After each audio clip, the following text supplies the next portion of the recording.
Welcome to the Moshe Torah podcast for Parshas Vayikra. Join us as we explore the Parsha, uncovering valuable insights and striving to become the best versions of ourselves through Musar teachings. The Medrash in Vayikra Rabbah tells us something fascinating. Moshe Rabbeinu had 10 different names. 10! Each name captured a different dimension of who he was, a different facet of his multifaceted personality. To understand why this matters, we need to appreciate what a name really represents. The Medrash in Bereshis Rabbah relates that Adam Harishon gave names to all the animals, a task the Malachim themselves couldn't accomplish. We learn two profound principles from this. First, a person's name describes their essence. Second, giving something its true name requires tremendous wisdom. So if Moshe had 10 names, each revealing a different aspect of his greatness, here's our question. Why do we know him as Moshe? Why was this particular name chosen to represent him for all generations? The Medrash goes one step further. Hashem tells Moshe directly, of all of your 10 names, it is Moshe that will be used because that was the name of Bisya, the daughter of Paro, and she gave you that name. Think about that for a moment. 9 of Moshe's names were divinely inspired, describing his spiritual qualities and accomplishments. The one Hashem chose, it came from Paro's daughter, an Egyptian princess who rescued him from the Nile River. Rav Chaim Shmuelevitz explains that unlike his other names, Moshe doesn't describe him at all. It's simply what Bisya called him when she pulled him from the water. This is precisely why it became his eternal name. Bisya's act of saving Moshe was Mesiras Nefesh in its purest form, complete self-sacrifice. She defied her father Paro, risking her life to rescue a Hebrew baby from the Nile. In that moment, she didn't just save a child's life, she planted something into the very essence of who that child would become. Because Moshe's life was accomplished through an act of Mesiras Nefesh, Rav Chaim teaches us, the power and ability of self-sacrifice entered into his body and soul. The self-sacrifice that Moshe demonstrated throughout his leadership of Bnei Yisrael wasn't just learned behavior, it was imbued into him through Bisya's courageous act. The name Moshe, given in that moment of sacrifice, expresses his essence more than any other name could. This quality of Mesiras Nefesh manifested repeatedly throughout Moshe's life. The most striking example came after the Chet HaEgel, when Hashem wanted to destroy the Jewish people. Moshe didn't negotiate or hedge his bets. He placed himself completely between Hashem and the people, declaring, "Erase me from your book if you will not forgive them." Rabbi Jonathan Sachs, Zecher Levracha, beautifully captures what made this so profound. Moshe never ceased to pray for his people, however much they had sinned. However audacious the prayer, however much he was putting his own relationship with Hashem at risk. Knowing their faults, he remained utterly loyal to them. Rav Chaim explains that true leadership isn't measured by authority or power,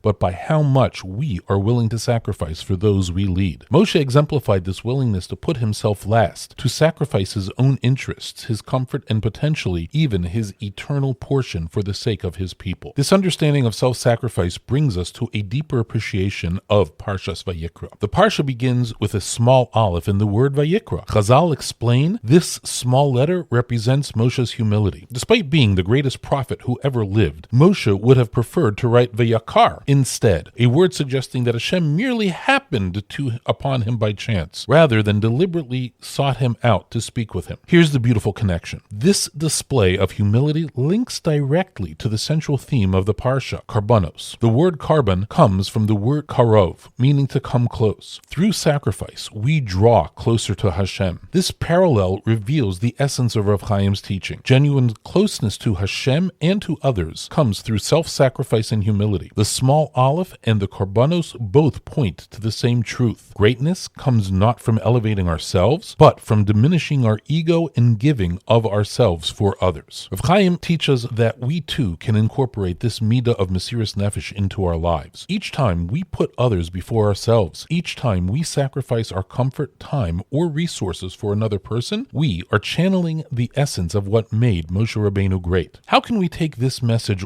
of self-sacrifice and adopt it for ourselves? In our daily lives, this might mean giving up our time to help someone in need, sacrificing our own comfort to make others comfortable, standing up for what's right even when it's difficult, or putting the needs of our family or community before our own personal desires. This week, let's identify one specific area where we can practice Mesiras Nefesh. Maybe it's spending time with someone who needs our attention even when we are tired. Maybe it's letting go of being right in an argument to preserve peace. Maybe it's taking on a responsibility that will help others even though it's it's inconvenient for us. The key is to recognize that these moments of self-sacrifice don't diminish us. They elevate us. Just as Bisya's act of self-sacrifice imprinted Moshe with this quality for his entire life, our own acts of self-sacrifice have lasting impact far beyond what we might imagine. As we study Parshas Vayikra, let's remember that the korbanos weren't merely ritualistic practices, but profound teachings about what it means to come close to Hashem through giving of ourselves. The small aleph reminds us that true greatness comes through humility and self-sacrifice. This is the musar of the Parsha. Our willingness to sacrifice for others doesn't diminish us, but rather elevates us to our highest potential. May we all merit to incorporate this midah of Mesiras Nefesh into our lives, and like Moshe Rabbeinu,